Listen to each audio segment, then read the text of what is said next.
байцгаана ирэх үзэгчдээ та бүхэндээ энэ өдрийн мэндийг хүргэе. Өнөөдөр студид маань надтай ярилцахаар блокчейн буюу криптовалютын номыг Монголд анх удаа эмгэтхэн гаргасан Төвшин Түр ахыг уурж оролцуулаад байна. Ингээд танд энэ өдрийн мэндийг хүргэе. Өдрийн мэнд. Тэгэхээр бид өнөөдөр юуны тухай ярих вэ гэхээр цахим мөнгө буюу Монголд одоо сүүлийн маш их хүч төрөг орж ирж байгаа криптовалют буюу блокчейний талаар ярилцах гэж байгаа. Ингээд танд хамгийн ихний асуулт асууж бодож байна. Одоо энэний тухай мэдгч хүн байгаа, анхан шатны мэдлэгтэй ч хүн байгаа тийм. Тэгэхээр хамгийн эхлээд үзэгчдээ блокчейн буюу криптовалют гэж яг юу юм бэ гэдгийг товчхон бөгөөд ойлгомжтой байна. За, криптовалют гэдэг бол крипто гэсэн грек үгээс гаралтай үг байгаа. Нууцлагдмал гэсэн үг байгаа. Блокчейн гэдэг бол юу байгаа? Блокчейн гэдэг хоёр үгнээс тогтсон. Энэхээр бол одоо яаж орчуулах вэ? Яг энэ шин сэдв өчр. За, битүү хэлхээ гэж болох юм да. Хэлхээ гэж болох юм тийм. Тэгэхээр анх энэ криптовалют блокчейнийг анх ямар хүн зохиосон гэдгийг анх яаж нэвтрүүлсэн байдгийг юм бэ? Криптовалют дээр суурилсан анхны криптовалют бол биткойн гэдэг нэртэй тийм юу байгаа. Үүсгэн байгуулагч буюу зохиогч нь Сатоши Накамото гэдэг нэртэй Япон нэртэй одоо бүлэг хүн ч юм уу, ганц хүн ч юм уу, эрэгтэй, эмэгтэй, нас хүүсэн мэддэггүй одоо хүртэл тодорхой систем. Тэгэхээр нууцлагдмал байгаа гэсэн үг юм тийм. Нууцлагдмал байгаа. Та анх энэ яг криптовалют, блокчейн, биткойны тухай анх хаанаас мэдээлэл олж авч ишээ орж ирсэн бэ? Анх одоо биткойн гэдэг үгийг бол нэг 2003 онд сонсч байсан. Одоо манай хамтрагч буюу Эрдэнэ гэж залуу хэлжсэн. Тэр үед бол тоогоогүй. Идэвхтэй одоо судалж ихсэн үе бол нэг жил хагас юм. За 2 жилийн өмнөөс ч судалж эхэлж байна. Илээс болсон байна. Тэгэхээр хүмүүс ингээл мөнгө гэж яг юу вэ гэж асуудаг тийм. Одоо миний бодлоор болохоор би энэ талаар сайн мэдлэг болохоор хүмүүсийн хэрэглээ юм болов гэж боддог. Таны бодлоор одоо мөнгө гэдэг нь дэлхийн зах зээл дээр яг юу гэж тодорхойлогдож байгаа юм бэ? За дэлхийн зах зээл дээр яг хөө энэ тодорхойлолт бол тухайн үедээ бол янз бүрээр өгж байгаа шүү дээ. Бид бол мөнгөний учрыг олохын тулд ер нь мөнгө гэдэг маань юу илэрхийлдэг вэ гэдгийг л аягүй сайн ойлгох хэрэгтэй л дээ. Анхны мөнгө буюу хэрэгцээ гарсан хүмүүс одоо бараа таваар ч юм уу өөрсдийнхөө хийсэн бүтээгдэхүүн ч юм уу тарьсан тариа одоо ургуулсан ургамал ч юм уу одоо вандууга заах ч юм уу те эсвэл өөр нэгэн улсаас далаагаар тэрүүлж ирсэн сахара яаж борлуулах уу гэдэг дээр ямар нэгэн дүүцүүлэх юм гарч ирж байгаа. Тухайн нэг улсаас гадна 8 олон улсын хэмжээний байгаа. Энэ дээр бол одоо эхнээсээ тухайн бараа бүтээгдэхүүнийг дүүцүүлэхийн тулд одоо хүн төрөлхтөн бол зоос мөнгө цутгаж эхэлсэн, цаасан мөнгө болсон тийм ээ. Цаасан мөнгөний хөгжилд бол манай монголчууд маш том нөлөө үзүүлсэн байдаг. Одоо бол бид бол мөнгийг бол яг нөгөө хэрэглээд дасцсан өнгөт хэвлэмэл цааслал гэж ойлгох хэрэгтэй л дээ. Ямар ч тийм ямар нэгэн баталгаа байхгүй өнгөтэй цааслал хэвлэсэн цааслал байна. Тэгэхээр одоо бид нар мөнгөтэй цаасан дээр л хамаагүй бидний хэрэглээ хэрэгцээ мөн яваа гэсэн байх юм шүү дээ тий. Харин энэ криптовалют буюу блокчейн бол нүдэнд үзэгдэж гарт баригддаг. Энэ одоо юм цахим сүлжээгээр тань нөгөө хэлхийс гэдэг байгаа шүү дээ. Тийм юмар явж гэсэн үг. За юу гэдэг виртуал буюу яг бит бус байхгүй. Оюуны өмч гэдэг ингээд бид юу гэдэг програм гэхэд чинь яг чи яг юу мэдгүй те програм гэхэлэр чи одоо 0.1 гэдэг шифрээр бичсэн тэгсэн мөртлөө яг бит бус хэрэглээд ингээд ямар нэгэн интернет онлайн дээр хэрэглэдэг одоо програм биш. Тэрнтэй ижилхэн виртуал мөнгө бол ингээд яг үнэхээр чиний хэлдгээр харж баригдахгүй мөртлөө түгээмэл болж эхэлж байна. Одоо үн цэнтэй болж эхэлж байна гэсэн үг л дээ. блокчейн технологиг ганцхан крипто валютад ашигладаг юм уу эсвэл өөр ямар нэг юмд ашиглаж болох вэ? Блокчейн технологиг бол одоо маш олон зүйлд ашиглаж болно. Маш олон зүйлд эрүүл мэнд, бүртгэл, ер нь тоож бүртгэж болох бүх зүйлд бол блокчейн ашиглагдаж болно л доо. Яг одоо манай Монгол орны крипто валютын түвшин ямар байгаа хүмүүсийн оролцоо их байна. Хүмүүсийн оролцоо одоо дөнгөж эхэлж байна. Хөгжлөгөө шатанд явж байгаа. Энийг одоо авч хэрэглэхийн тулд бол хүмүүс бол юу гэдэг нэлээд сайн ойлголт авах хэрэгтэй. Крипто валют гэж юу, блокчейн гэж юу, ингээд зарим хүмүүс бол яг ижлэхэн юм шиг ингээд бодоод ялах баг шүү дээ. Блокчейн бол одоо санхүү дээр бол давхар бүртгэлийн систем гэж байдаг. Энэ бол бүртгэлийн систем л дээ. Хин нэгнээс хамаарахгүйгээр одоо тэнд бүртгүүлж ороод өөрөө хянах боломжтой гэсэн үг. Тийм, тухайн бүртгэл хийж байгаа зүйлийг хянах боломжтой. Тухайн үн цэнтэй зүйлийг нэг нэгэндээ шилжүүлэх боломжтой блокчейн технологи. Бас нэг ашиглаад мөнгө гэсэн. Захин мөнгө буюу блокчейнийг бас ингэ бие биендээ шилжүүлээд авч болно гэсэн үг тийм. Блокчейн технологи чинь ерөөсөө тэр бүртгэлийн систем багхгүй. Бүртгэлийн систем дээр жишээ нь үйл хөдлөх хөрөнгийг бүртгэж болох нь байна. Жишээ нь одоо юу гэдэг намар бол манайхан ингээл хүүхдээ цэцэрлэгт бүртгүүлэхгүй бөө асуудал гарч байгаа шүү дээ. Тэгэд энийг бол блокчейн дээр бүртгэлээд тэнд одоо биеэрээ ч юм уу би заавал очрлоод манай хүүхэд энд бүртгүүлсэн орох ёстой гэдэг ингэхгүй наахна шүү дээ. Тодорхой нууцлагдмал шифрээр одоо шифр аваад тэрийг тухайн цэцэрлэг ч юм уу сургууль ч юм уу бүртгэлийн систем нь онлайн дээр харж ахна шүү дээ. Тэр шифрээр л бүртгэх гэсэн үг. Крипто валют бол тустай блокчейн технологи дээр бүртгэгдсэн санхүүгийн одоо хэрэгсэл болж эхэлж байгаа. Тэгэхээр одоо монголчуудаас ойлгоод ах шиг нэг нөгөө крипто валют, биткойн гэдэг тэгэхээр санхүүгийн өвгөн мэдлэгтэй нэг бол арай жоохон дээд боловсролтой хүмүүс ч юм уу зөвхөн энийг ашиглах боломжтой гэж үзэж байгаа шүү. Ер нь энгийн хүмүүс энд бол дураараа ороод ашиглаж хэмжих боломж байгаа юу? Ер нь бол боломжтой байгаа. Бас нэг крипто валют, блокчейн гэдэг одоо хүн төрөлхтний хөгжлийн бас нэг шинэ хэлбэр гарч эхэлж байна. Энэ дээр уламжлалт бизнес хийдэг компани хүмүүс бол оролцож эхэлж байна.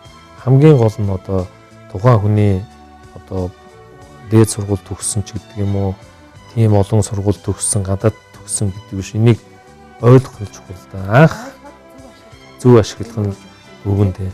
Анх одоо интернет гарч ирээд биднес одоо цахим ертөнц гарч ирэхэд бараг мэйлэж бүртгэж чаддгүй хүнээр бүртгүүлдэг байлаа ш яахаа хаяг те. Дараа нь ч баг 5 настайгаас 60 настай хүртэл зүгээр л фэйсбુક хайхтай. Яг тэрнтэй ижилхэн анхдагч юу ойлгохдохгүй юм айгүй хэцүү юм шиг санагдаж байгаа боловч тодорхой хэмжээгээр ямар нэгэн мэдээлэл их сурвалжуудаас мэдээллийг авахд бол энд ойлголт аваад суралцаад тухайн одоо энэ крипто валютын арилжаанд оролцох дансаа нэг эндээс ашиг олох тийм ээ тухайн үнээс шалтгаална шүү дээ боломжууд байгаа. Тэр өөрөө сайн судлаад ойлгож чамаар энэс өрөөгөж авах бүрэн боломжтой гэсэн. Өрөөгөж авах боломжтой ямар нэгэн тийм мэдлэгийн одоо өндөр тийм түвшин шаардахгүй хүн суралцаад мэдээлэл сайн авчих бол өөрөө энэ дээр ажиллаж болно. Тэр одоо яг энэ биткойн бол крипто валютад бүртгүүлээд элсэд орё гэхэд бол ямар газар хандах вэ? За яг энийг тайлбарлахын тулд ингээд тухайн одоо крипто валют ч юм уу блокчейнээс шалтгаалчих. Яагаад ингээд хаашаа хандах вэ гэхэлэр жишээ нь биткойн дээр бол яг хин нэгэн нөхөрлөө ч юм уу хин нэгэн байгууллага руу хандах тийм боломж байхгүй шүү дээ. Онлайн дээр байж гэн интернет цахим ертөнц байж гэн энэ лөө ороод өөрөө онлайн төрөвч авах боломжтой. Энэ төрөвчөө авснаар тодорхой хэмжээний арилжаанд оролцох боломжтой. Биткойны одоо их код нь буюу анх зохиосон тэр нэг шифр нь нууцлагдмал шифр нь их код нь дэлхийн нийтэд нээлттэй түгээгдсэн байна. 21 сая ширхэг олборлоод олно гэсэн үг. 21 сая шифр түгээгдсэн. Энийг л одоо яг дэлхийн нийтээрээ төрүүлж хувь хүмүүс болон бүлэг хүмүүс нийлээд эсвэл майнинг одоо фермүүд урьдчилж нэг нэгнээсээ уралдаж тэр нууц шифрийг л олж ийн гэсэн үг байхгүй. Тийм учраас тухайн крипто валют юм уу блокчейнээс шалтгаалж одоо бол private буюу хувийн блокчейн буюу бүртгэлийн системтэй бол жишээ нь тийм блокчейн бүртгэлийн системтэй крипто валютыг авайг бол тухайн байгууллага юм уу тэр хүн рүү хандна. Биткойн юм уу бусад нээлттэй их код нээлттэй тийм крипто валютанд бол хэн нэгэн нөхөрлөө хандах шаардлага байхгүй. Интернет рүү чөлөөтэй орж авч болох нь шүү дээ. Крипто валют буюу блокчейнийг олборлдог тийм тусгай фирм компани байдаг гэсэн үг. Юу үйл ажиллагаа явуулдаг. Бага. Энэ дээр бол одоо яг 21 шифрийг олборлохдоо хүмүүс уралж гин гэж байна. Яаж олборлдог вэ гэхээр хувь хүн гэрийн нөхцөл ч юм уу өөрөө олборлоход одоо биткойн чинь 21 сая шифрийг төрүүлж болохын тулд хүн болгон урьдчилж одоо алгоритм л байгаа юм л да. Томьёо гэсэн үг байхгүй. Тэрийг төрүүлж болж байгаа. Энийг төрүүлж болохын тулд юу гэдгийг гараараа бичих хэцүү тийм ээ. Тийм учраас тодорхой олборлдог төхөөрөмж байдаг. Antminer гэдэг тийм ээ. Төхөөрөмж байгаа тийм. Antminer гэдэг төхөөрөмжийг нэг ширхгийг хүн гэртээ 5 ширхгийг гэртээ ч юм уу ямар нэгэн газар холбоод ажилуулад төрүүлж болж болно. Бүр зохион байгуулалтад ийм бүхрийн ферм, ахаан ферм, шувууны ферм гэдэг шиг олноор нь төлөвлөрүүлээд байршуулсан тийм компаниуд хүртэл байгаа. Янз бүрээр л олборлож байна л да одоо. Уус орон болгонд байгаа юу эсвэл хэсэг гэм хүчрэг уус оронд байгаа юм фирм. Энэ биткойн 8 оноос анх гарснаас хойш анх 0.12 центтэй байхад бол хүмүүс сонирхолтой байсан л да. Энийг орцогч энийг авч одоо ашиг олборлын майнинг хийгээд өөртөө эзэмшээ онлайн төрөвч авъя гэж сонирхолтой байсан. Сүүлийн 2 жил бол маш идэвхтэйгээр орцож байна. Энэ итгэхгүй байгаа үед нь одоо ухаантай хүмүүс гэдэг юм уу эсвэл энэ биткойн крипто валютад итгэсэн хүмүүс бол учрыг болоод тий. Учрыг болоод төхөөрөмжийг аваад ингээд ажилуулсан өдөрт хүртэл ажиллаж байгаа тийм газрууд байгаа. Голчлон хятадын компаниуд бол энэ олборлтын дийлэнхийн олборлтын 80% болж байна. Хүмүүс ч яг гэртээ олборлж байгаа тийм юм байгаа. Монгол орнд одоо Монголын нөхцөлд энэ хэр ашигтай вэ? Ер нь хэр олон хүмүүсийг шахандж байна? За ашигын хувьд бол яг сүүлийн асуултаас харахад бол тухайн байгууллага юм уу яг энд яаж урдсаж байна, ямар ойлголт мэдлэгтэйгээс шалтгаалаад ашиг алдагдлын ярина.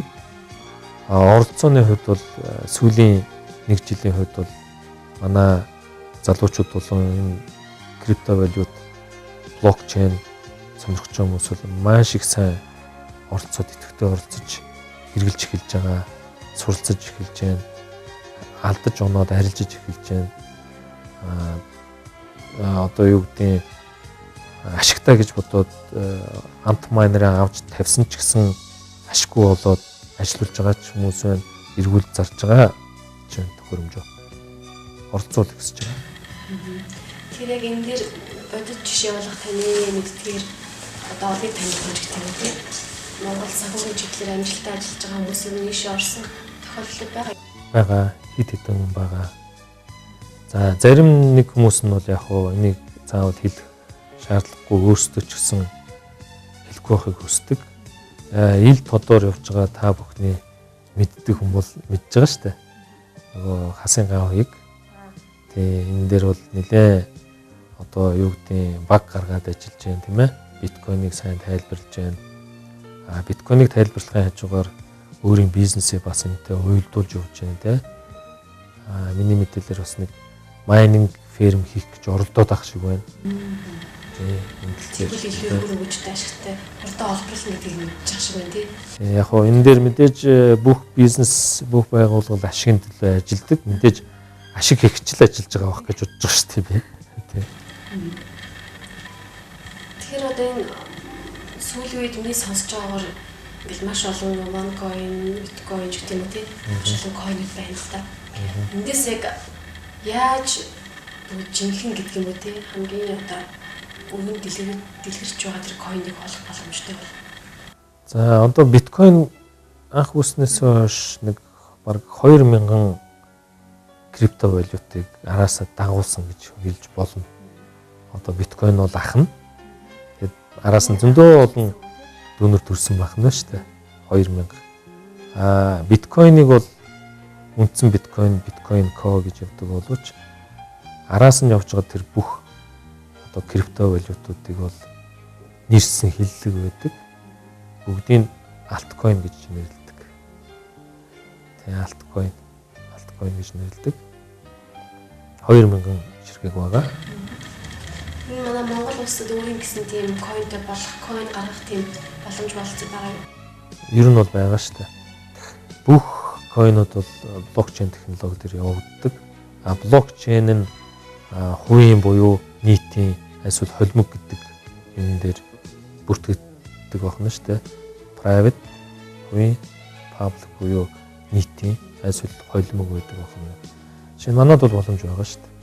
Жишээ нь чөлөөтэй биткойнээс гадна эфириум гэдэг одоо энэ альткойн байна. Энэ бол маш их түлхэж өгсөн байгаа энэ одоо криптовалютын хөгжил. Эфириум өөрийн блокчейнтэй. Энэ блокчейн дээр суурилаад ямар ч хүн өөрийн койныг гаргаж болно шүү дээ. Жишээ нь манайх бол одоо хөдөө аж ахуйн орон миний бодож байгаа жишээ нь ноол уран дээр гаргаж болж байна. Тодорхой хэмжээний юу гэдэг мал ч юм уу хонь бүр ямаан дээр гаргаж болж байна тийм ээ. Эсвэл чацарган байна манай бүтээгдэхүүн одоо бол чацарган дээр Японд руу гарч байна тийм зарим компани. Энэ дээрээ coin зохиож хийж болно. Чацарган coin ч гэдэг юм уу. Кашмир coin ч гэдэг юм уу тийм. Тэгээд хөрөнгө татаж одоо босгох тийм нэг хэрэгсэл болсон байна. Дэлхийн нийтээр маш их орцож байгаа. Биткойн ч бол ингээд захим сүлжээл яваад байгаа шүү дээ. Сүлжээний одоо хэлхээсээ л яваад байгаа шүү дээ. Захим сүлжээ. Хакерд нь гэдэг нэг том асуудал байдаг. Энэ асуудлаас юу яаж сэргийлж хамгаалдаг юм бэ? За хакерд нь гэдэг юм бол яг блокчейн технологи бол батлагдсан. Блокчейн технологиг бол хакердах боломж байхгүй. Одоо 21 тэр бол яг технологийн хувьд эрдэмтэд баталсан шүү дээ. Ямар ч нөхцөл хэцүү боломж байхгүй. Жишээ нь одоо юу гэдэг хакерт нь гэдэг бол блокчейнийг бол хакертах юм биш л дээ. Бүртгэлийн системийг нураагаад идэх ч юм уу өөрчлөлт байгаа юм биш. Блокчейн бол бүртгэлийн систем гэдэг ойлгож байна. Тэр блокчейн дээр суурилсан тухайн технологи дээр суурилсан одоо крипто валют ч юм уу бүртгэлийг хадгалдаг газрууд байгаа. Тэр хадгалдаг газруудыг бол төрөвч гэж байгаа крипто валютын дээр тий. Тэр төрөвчлүүч нь хулгайч ороод юу гэдэг ойлгомжтой болгохын тулд одоо таны яахаа хаягийн чинь нэвтрэх нэр нууц үгийг хүн мэдчихэд та эргээд нөгөө яахаа ч юм уу Gmail хаяг руугаа орж чадахгүй юм аа л гэсэн үг шүү дээ. Тэрнээс тийм тохиолдолд аюул тэрнээс биш өөрөө хувийнхын нууцлыг хадгалж чадах юм бол ямар ч тийм хакерд бол асуудал байхгүй гэсэн байна тийм. Блокчейн дээр бол байхгүй. Тэр хакердуулаад байна гэдэг бол төрөвчин ч юм уу өөрийнх нь бүртгэгдсэн ордог веб хаяг ч юм уу те нууц үгийг л олж аваад хэрэглээд тийшээ нь ороод дотор нь байгаа чиний мэдээллийг чиний өмнөөс бичээд байгаа юм шиг дотор нь байгаа тэр үн цэнтэй крипто валютыг шилжүүлэн ч юм уу хулгайлан ч гэдэг юм уу тиймэрхүү болоод байгаа. Тэгэхээр одоо ингээд биткойн ингээд цуглуулад өөр төрөө ингээд цуглуулаад байлаа гэж бодъё. Энэ өөрөөр нь худалдаа авалт хийж болдгоо. Биткойныг цуглуулахдаа бас яаж цуглуулах вэ гэдэг айгүй нарийн юмнууд байгаа, ярилцах тий. Олон талын байгаа худалдаа авалт хийж болно. Гэхдээ үндсэн биткойн бол жоохон яг худалдаа авалт хийх ч юм уу одоо төлбөр гүйцэтгэх хэрэгслийн хувьд бол жоохон дутмаг байдалтай байгаа. Анхдагч код нь бол тэр нарийн учиртай тийм технологи юм байдаг. Ер нь бол боломжтой төлбөрийг том компаниуд бол төлбөрөө хийж байгаа шүү дээ биткойноор. Компьютерийн програм одоо компаниуд байна те машин зардаг компаниуд байна. Нэлээд олон компаниуд байгаа. Тэгээд таны ярианаас одоо энэ криптовалют буюу биткойн блокчейн тухай хүмүүс маш их сонирхож байгаа хэл та. Яг одоо элсэд өөрийн гэсэн одоо биткойнтой болъё гэсэн хүмүүс ер нь яг хуваараа ингээ олборлоо гэсэн дээр ийм үү эсвэл хэсэг одоо юм хүмүүс нийлээд ийм олборлдог бүлэгэн байгуулсан гэж та ярьсан та. Зөв ийм хүмүүст хандсан дээр гэдэг юм уу алин дээр гэдэг юм. Тухайн хүнийх нь одоо яг хүсэл нэрмэлзэл ямар ойлголттойгоос болвол би яаж энэ дээр одоо крипто валют ч юм уу биткойнтой болох уу яаж эфирм ч юм уу нё гэдэг юм уу те вебс гэдэг ингээд янз бүрийн крипто валют байдаг болох уу гэдэг бол тухайн хүний одоо юунаас болно зорилгоос ажилдаг хэлбэрүүд нь бол юу байгаа. Яг энэ биткойн дээр яаж ашиг хийдэг ямар байдлаар бизнес болгоод ингээд ажиллаж байгаа гэхээр 5-6 тийм бүлэг хүмүүс байдаг л да энэ чиглэлээр ажилдаг. Тэгээд тухайн хүн жишээ нь юу гэдэг би майнинг хийх юм уу, эсвэл трейдер байх юм уу, эсвэл гэрийн нөхцөлд майнинг хийх үү, эсвэл том майнинг фермийн хувь эзэмших үү, эсвэл арилж байгаа хийгээд явах уу гэдэг нь яг тухайн өмнөөс шалтгаална л да. Ойлгоцсон бол за би энэ чиглэлийн яриад явах юм байна. Би эсвэл нэг гэртээ ч юм уу байгууллагынхаа гарааж нэг 100 амт манер тавиад болъё. Эсвэл энэ арилжаанд оролцъё. Өнөөдөр онлайнаар шууд дансаа нэгээд биткойн аваад явъя. Хашны зүрэн дээр би ажиллая гэж болно. Зарим хүмүүс бол төхөөрөмж хийдэг олборлт хийдэг төхөөрөмж дээр нь ч юм уу борлуулаад гэж ажиллаж байна. Янз бүрээр ажиллаад байгаа. Энэ хүнийх л онцлог юм тийм. Миний бодоо болохоор анх одоо нэг сонирхож байгаа хүмүүс болохоор тань шиг ч гэдэг юм уу одоо ингэ судлаад ерөнхий ойлголт дээр нэлээд сайн авцсан ийм хүмүүст анх хандвал дээр юм шиг бас санагдлаа л да. Тэгэхээр уус болгонд ингээд яг энэ рүү ингээд судлаад ингээд юу гэдэг хэлж мэдээлэлтэй холбогдоод ойлголт авцсан хүмүүс байдаг л да. Одоо майнинг хийдэг хүмүүс ч юм уу, эсвэл бирж дээр трейдер хийдэг хүмүүс ч юм уу, эсвэл тэр крипто валютыг олборлдог ант майнер ч юм уу, видео карт ч юм уу тийм ээ, жипүүг нь оруулж ирсэн хүмүүс байдаг. Тэгэхээр та яг тухайн бизнес салбар руу аль руу н орох вэ гэж бодчихвол тэр салбарын хүмүүс л хандаал холбогдоод явах юм шүү дээ.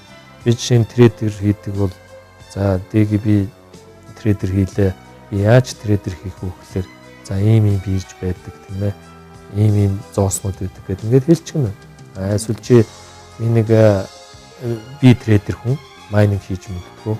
Гэтэл тэнд нэг хүн трейдер хийдэг. Майнинг хийдэг бол чи трейдер майнинг хиймээр бол тэр хүнтэй бол за ямар майнинг хийдэг аппарат үү, ямар компаних байдیں۔ Тийм маш их чиглэл. Тэр чиглэлээр хандах нь зөв. Тэгээд тэрэн дээр мэрэгшээж явбал тухайн хүнээс шалтгаална. Ашигтай ажиллах уу, ямар ах вэ? Тэгээд крипто валют болон блокчейн биткойн талаар нэлээд сонирхолтой ажиллах хоёлоо үнэллээ. Тэгээд би хамгийн сүүлд нэг асуултыг тань асуух гэж байна л да. Сүүлийн одоо биткойны ирээдүй юу вэ? Ирээдүйг юу та юу гэж харж байна? Ирээдүй байгаа юм. Биткойны ирээдүй гэхээс өмнө миний харвал яг энэ биткойн болон бусад крипто валютын ирээдүй бол аюу зүгээр баг л да. Яг биткойны ирээдүйдэр бол бас яг хоо анхдагч код нь гарахаасаа гадна тэр гүйлгээ хийх хугацаа нь удаан биткойн олборлоход алгоритм хэрэгжилж байгаа шүү дээ. Тооцоол хин хурдан тэр алгоритмыг юм уу шифрыг олсон хүн л биткойн олборлож байгаа гэсэн. Энэ дээр бол зардал гардаг. Яг бодит зардал гарна. Жишээ нь антмайнер гэдэг тэр алгоритмыг боддог математик одоо бодлогыг л олж яах гэсэн үг шүү дээ. Тэрийг олдог төхөөрөмж бол тодорхой мэдээж үнэтэй. Тэр төхөөрөмжийг хийдэг бас компаниуд байдаг. Хамгийн том нь бол Bitmain гэдэг хэдийн компани байгаа. Нөгөөтэйгөр энэ дээр шимтгэл өндөр 10 минутанд нэг блок буюу одоо нэг бодолт хийгддэг байна шүү дээ. Дэлхийд дээр өдөрт нэг 2700 биткойн олборлогддог. Энэний ихэнхийн тэр хүчтэй төхөөрөмж тавьсан компаниуд ч юм уу хүн авчдаг байна тий. Шимтгэл нь өндөр болж байгаа. Тэгэхээр биткойны дутагдaltaй тал нь болохоор гүйлгээ их хугацаа удаан. шимтгэл өндөртэй болж байгаа. Нэг блокийг ботход бол анх 50 биткойн өгдөг байсан бол 25 болсон. 2 дахин багасгана шүү дээ. 12.5 биткойн болсон байгаа. Энэ болгон дээр шимтгэл өндөр мөртлөө яг дутагдaltaй юм байгаа. Бусад крипто валют болохоор жишээ нь биткойн дотроо ч хүртэл энийгээ сайжруулъя гэдэг ингээд салаалт үүсгээд хөгжөөд явж байгаа. Хажуугаар нь энэ 2000 биткойн бол тодорхой зорилготойгоор бас хөгжөөд явж байгаа. Тэгэхээр энэ одоо 20 жилийн өмнө цахим ертөнцийн манад үүсгэд ямарчгүй байдалтай байсан те дөнгөж эхэлж байгаа учраас маш их ирээдүйдээ салбар энэ дээр хүмүүс бол биткойн ч вэ нөө бусад крипто валют дээр яг тухайн крипто валютыгаа зөв сонгоод бас дотор нь янз бүрийн сайн муу байгаа л да. Олцсон бол маш их ирээдүй байгаа. Энэ технологийн дэвшил блокчейн дээр суурилсан. Энэ бол хөгжих маш их ирээдүй байгаа. Бизнесийн цоо шин салбар л да. Бит тус дөрөвний хэлдгээр тийм ээ. Цоо шин салбар учраас айгуу сайн хөгжинэ. Энэ салбар нь цаашаа улам өргөжөө тэлхийг хөгжнөл гэсэн үг байна тийм үү? Тийм хөгжинэ. Та тэгээ сая сул талын ярьлаа л да. Нөгөө удаан холбогддог шимтгэл ихтэй гэж ярьлаа. Харин давуу тал нь юу юм бэ? Давуу тал нь бол яг хүн төрөлхтөн нөгөө нэг өөрийнхөө хүч хөдөлмөрийг тодорхой нэгэн суурьшлагч буюу 3 дахь этгээдэд мөлжүүлэхгүй л гэсэн санаагаар анх үсгэсэн байна. Миний бодлоор хүн болгон өөр ингэс ажил мэргэжилтэй байгаа. Тэрнийхээ хажуугаар бас нэг ингэ хийгээд хөгжүүлээд явж байгаа боломжтой юм байна. Тийм. Тэгэхээр энэ дээр болохоор биткойн боломжтой, хажуугаар нь хийх боломжтой. Одоо яг 3 дахь этгээдээс хамааралгүйгээр өөрийнхөө үн цэнтэй юмыг хин хүссэн хүн хин нэгэнд дуртай цагтаа одоо зохицуулагч байгууллагаас хамааралгүйгээр өөрийн баялгаа шилжүүлэх, хоорондоо дамжуулах солилцол зорилготой бүртгэлийн систем буюу энэ дээр суурилсан үйлчилгээний одоо тэр чиглэлийг харгалзсан тэр койнууд үсэт гэсэн үг л дээ. Крипто валютууд, криптокренси гэсэн үг тийм. Өнөөдөр бол хоол ихтэй ерөнхийдөө анхны огтхон ойлгохгүй нэг л гэж ярьж байгаа шүү дээ. Яг энэ талаар ингээд ярих юм бол энэ баг ингээд үргэлжилсэн одоо баг 3-4 цагийн ярилцлага болно. Тухайн хүмүүс одоо жишээ нь яг юу хүсэж байгаа юм тийм ээ, ямар юм мэдмээр байгаа, ямар ойлголт авмаар байгаа. Жишээ нь манай Монголд одоо 2 жилийн өмнө ямар байсан, дэлхийн нийтэд одоо хууль эрх зүйн талаас нь ямар байсан, одоо ямар төвшинж явж байна, ямар улсууд энэ одоо албан ёсоор зөвшөөрсөн тийм ээ. Ингээд маш их юм байгаа шүү дээ. Маш их зүйл байгаа тийм. Ер нь бол хөгжөөж явж байгаа. Дэлхийн нийтийн хандлагууд айгүй эерэг энийг одоо яг зохицуулна гэж үзэж байгаа. Зохицуултын айгүй олон асуудал байдаг. Япон, Швед хоёр бол анх удаа энэ крипто валютыг албан ёсоор төлбөрийн хэрэгсэлгээ зөвшөөрсөн шүү дээ. 2017 оны 4 сарын 1-нд одоо бараг жилийн өмнө бол Япон албан ёсоор зөвшөөрсөн. Японы компани байгууллагууд бол биткойноор төлбөр тооцоо хийх тийм боломжтой болсон байгаа. Орсон байгаа тий. Бусад улсууд бол яг судлаад зохицуулна.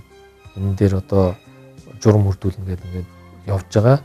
Ерөнхий хандлага бол энэ олон улсын зохицуултыг хүлээхгүйгээр хөгжлийнхөө шатыг одоо хөгжүүлж байгаа хүмүүс түрүүн би хэллээ шүү дээ. Энэ дээр ямар хүмүүс оролцдог вэ гэхээр тэр хүмүүс бол хөгжүүлээд шинээр крипто валют буюу криптокренси үүсгэж явж байгаа. Тодорхой зориулалтаар үүсгэсэн. 2000 байгаа. 2000 койнууд байна. Тийм нэг юм асууж байна. Одоо ингээд анх удаа эсэд койн засаад илсэн тийм эсхийн тул аваад илсчтэй. Тэгээд одоо ингээд мөнгө толгой койн засаад нэмэл ингээд нөгөө юугаас хангаар хөвчлээ гэж бодъё. Энийгээ буцаагаад бэлэн мөнгө болгох ч юм уу тийм боломж байдаг уу? Тийм боломж байгаа. Та одоо чөлөөтөө өссөн хүн бол онлайн дээр ороод маш олон биржүүд байдаг. Японы биржүүд байна, Солонгосын биржүүд байна, Оросын биржүүд байна, тийм ээ. Хятадын одоо биржүүд байна, Хонконг дээр байрлаж байна. Binance ч гэдэг юм уу, KuCoin, Coinbase, BitMEX, Bittrex гэдэг Америкийн биржүүд энэ дээр та чөлөөтэй интернет байгаа газар одоо ч гэсэн ороод өөрөө данс авах боломжтой. Дансаа авчаад дансандаа мэдээж тухайн крипто валютыг авах мөнгөө байршуулна. Мөнгөө байршуулахад бол энэ одоо яг цахим сүлжээгээр дамжуулж мөнгөө байршуулад тухайн данснасаа хүссэн зоосоо авч болох юм шүү дээ. Хүссэн зоосоо авч болно. Тэр чөлөөтэй.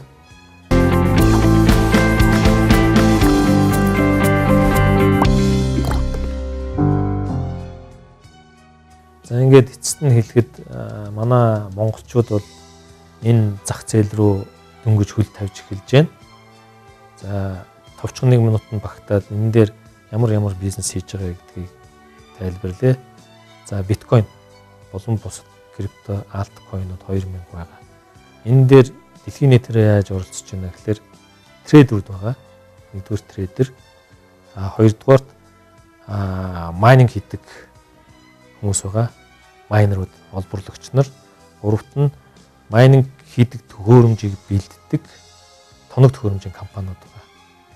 За дөрөвт нь биржүүд байгаа. Тавт нь таны одоо хүүтэн болон халуун төрөвчийг бэлдэж өгдөг. Ингээд үндсэн 5 чиглэлээр криптовалют буюу биткойн дээр ашиг хийж байгаа. Манай залуучууд бол сүүлийн үед бол маш идэвхтэй энд бол өөрсдөө цагаа зарж яаж энэ криптовалютын зах зээлд орох уу гэд майнинг хийх тал дээр маш их сайн ажиллаж байгаа. Идэвхтэй ажиллаж байгаа боловч эрсдэлтэй майнинг хийх бол тухайн хүний мэдлэгийн төвшин хэр ойлголттой байна, сэтгэл зүйтэй маш их холбоотой. Алдаж унах нь тухайн хүнээс шалтгаална.